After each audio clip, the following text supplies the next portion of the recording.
Fonction de référence, quelle galère immense.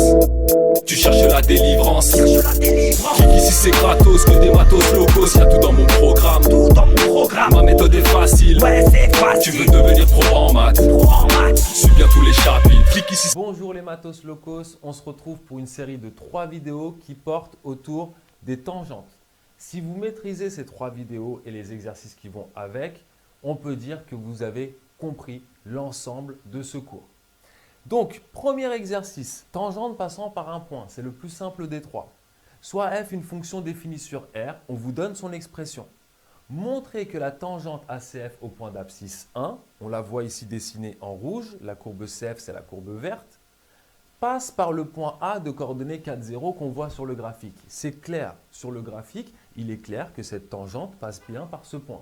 Mais on ne vous demande pas de résoudre les choses graphiquement, mais par le calcul. Là, c'est juste pour avoir une image. Du coup, comment je vais faire pour pouvoir répondre à cette question? J'ai 2 choses à faire. Premièrement, donner l'équation de cette tangente. Je sais faire. Y égale f' de a facteur de x moins a plus f de a. Je te remets la fiche ici. Et deuxième chose à faire, c'est de montrer que le point appartient bien à cette tangente. C'est parti. Première chose, déterminer l'équation de cette tangente.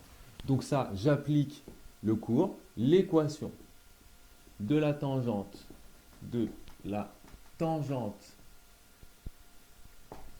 ACF au point d'abscisse 1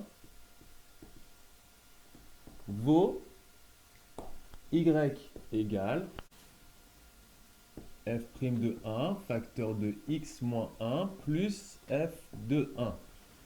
Ça, si tu ne vois pas du tout ce que je suis en train de faire, je te remets la fiche ici. On ne va pas revenir sur les détails. On a déjà vu ça au préalable dans le cours. Or, j'ai besoin de calculer 2 choses, f de 1 et f' de 1. C'est facile, on va commencer par f de 1. f de 1, c'est l'image de 1 par la fonction qui vous est donnée. Donc, je remplace les x par 1. 2 fois 1 plus 1 divisé par 1 au carré plus 1, ce qui me fait 3 demi. OK ? Ensuite, j'ai besoin de f' de 1. Je vais un peu vite ici parce qu'encore une fois, c'est des choses que vous avez vues dans les fiches précédentes. J'ai besoin de calculer f' de 1. Mais pour calculer f' de 1, j'ai besoin de dériver d'abord ma fonction f. Ici, pour dériver ma fonction f, c'est un quotient, c'est du u sur v. Pour ça, je vais le dériver comme un u'v moins v'u sur v au carré. Pareil, si tu ne sais pas faire ça, si tu ne vois pas de quoi je parle, je te mets la fiche ici. D'abord, fais ces exercices-là avant de vouloir faire les exercices plus compliqués. De plus, f' de x. Alors ici, je ne vais pas détailler, comme je l'ai fait dans les vidéos précédentes, parce que ce n'est pas le sujet. Là, c'est comprendre comment on répond à ce genre de questions. Normalement, j'imagine que tu sais dériver la fonction. C'est des choses que vous maîtrisez. Donc ça, je vais directement te donner la réponse. On obtient moins 2x au carré moins 2x plus 2 divisé par x au carré plus 1 au carré. Évidemment, ça ne se fait pas de tête, ce genre de choses. Maintenant que j'ai ça, ainsi, je peux calculer f' de 1. Je remplace tous les x par 1. Au-dessus, j'obtiens moins 2 plus 2. En dessous, j'obtiens 1 au carré plus 1 au carré. J'obtiens donc au final moins 2 sur 4, c'est-à-dire moins 1 demi. Donc, t, je vais l'appeler t cette tangente, d'accord? T pour tangente. T a pour équation celle-ci. Donc, t a pour équation y égale f' de 1. f' de 1, je viens de le calculer à l'instant. Moins 1 demi. Facteur de x moins 1. x moins 1 plus f de 1 que j'ai calculé aussi au préalable, 3 demi. Pareil ici, je ne vais pas laisser ça sous cette forme-là. Je vais donner l'équation sous sa forme réduite, c'est-à-dire sous la forme y égale ax plus b. C'est plus agréable. Je vais donc développer ici y égale moins 1 demi de x. Moins 1 demi fois moins 1, ça fait plus 1 demi. Plus 1 demi, donc j'ai 1 demi quand je vais développer ici et j'ai plus 3 demi ici. Je vais faire le calcul, 4 demi, donc 2 plus 2. Voilà l'équation de ma tangente t ici qui vaut cette chose-là. Je vais l'encadrer pour l'avoir sous les yeux. Hop, je vais le souligner. Allez. Hop. Maintenant, je dois montrer est-ce que mon point appartient ou non à cette droite. pour pouvoir montrer que le point A appartient à cette tangente, j'ai besoin d'appliquer une propriété de seconde.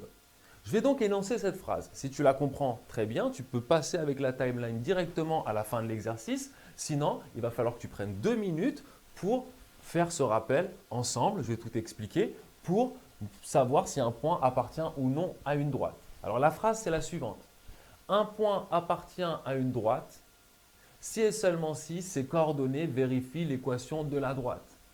Donc, est-ce que oui ou non, tu l'as compris? Si tu ne l'as pas compris, tu restes avec moi. Sinon, tu peux passer à la suite. C'est parti pour savoir comment montrer qu'un point appartient ou non à une droite. Donc, ce qu'on doit faire pour pouvoir répondre correctement à cet exercice, c'est de déterminer si un point appartient ou non à une droite. Regardez cet exemple. Soit D la droite d'équation y égale moins 2x plus 3. Les points A et B appartiennent-ils à la droite D? C'est exactement ce que cette question nous demande de faire, mais ça, sauf que c'est un rappel de seconde.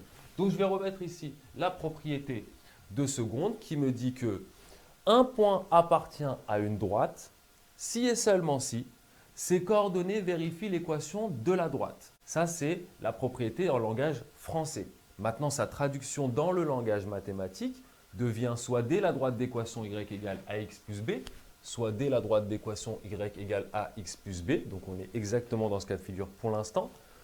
Un point M, xm, ym, moi, mon point s'appelle A, xa, ya, b, xb, yb, donc jusqu'ici tout va bien, appartient à D, donc c'est la question qu'on me pose, si et seulement si les coordonnées vérifient l'équation. Ça veut dire quoi ici? Regardez là, je vais mettre des couleurs comme, alors ce n'est pas les mêmes couleurs exactement, je vais mettre ça en vert et ça en rouge. Donc on me dit, remplace le y par l'ordonnée, ça c'est bien les y ici, remplace le x par l'abscisse du point et vérifie si cette formule fonctionne. Est-ce qu'elle est vraie? On va vérifier ça tout de suite.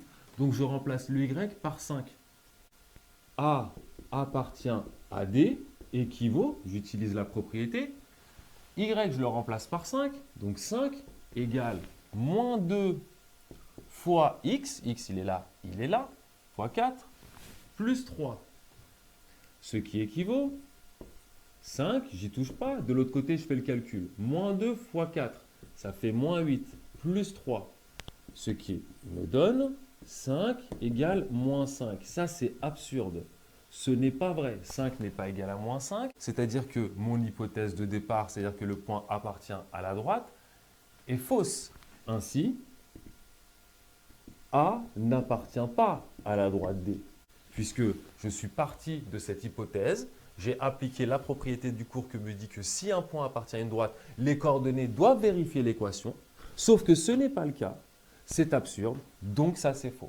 Maintenant, B appartient à D équivaut, je vais faire la même chose. Pareil, regardez ici. Donc vous avez vu, hop, l'abscisse, l'ordonnée. Je remplace le Y par l'ordonnée du point.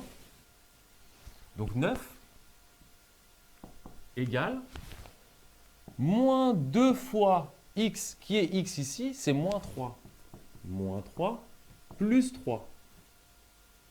Ce qui me donne moins 2 fois moins 3, ça fait 6 plus 3. Donc ça, c'est la même chose que ça. Qui est la même chose que 9 égale 9. Ça, c'est vrai. Puisque c'est vrai, c'est-à-dire que ça, c'est vrai. Ainsi, B appartient bien à la droite D. Allez, on revient à l'exercice. À tout de suite. Ok, on revient sur notre exercice. Maintenant qu'on a su comment faire pour montrer qu'un point appartient ou non à une droite, je vais donc l'appliquer. Le point A de coordonnées 4, 0 appartient à T. Si et seulement si, on va faire exactement ce qu'on vient de voir il y a 2 secondes. Il faudrait que les coordonnées vérifient l'équation de la droite T. Je vais donc remplacer le Y par 0 et je vais regarder si de l'autre côté, je tombe sur la même chose, c'est-à-dire sur 0, après avoir remplacé le X par 4, par l'abscisse du point. Donc 0, donc ça équivaut à 0 égale ici, moins 1,5 fois 4, ça fait moins 2. Il ne faut pas oublier le plus 2. J'ai quoi? J'ai 0 égale 0, c'est vrai. Ainsi, le point A appartient à T, C, Q, F, D. J'ai dû sortir du cadre ce qu'il fallait démontrer. Voilà. Allez, je vous fais un petit récapitulatif pour ceux qui ont besoin. Comment faire pour répondre à ce genre de questions? Ce sont en réalité des questions simples, mais il y a quand même du boulot avant de pouvoir y parvenir. On détermine l'équation de la tangente. Ensuite, on montre que le point y appartient ou non. Et attention, pour déterminer l'équation de la tangente, ça, vous avez toute une fiche qui vous explique comment faire. Donc, il va falloir calculer l'image par f et par f' de 1 ici. Voilà. Et donc, à l'intérieur de la question, faire une dérivation. Retrouve-moi pour la prochaine vidéo qui porte sur les tangentes encore. Il en reste 2 autres et normalement, si tu as compris surtout le dernier, on aura fait le tour. Et ça veut dire que tu maîtrises quand même assez bien ce chapitre. À bientôt. Ciao, ciao.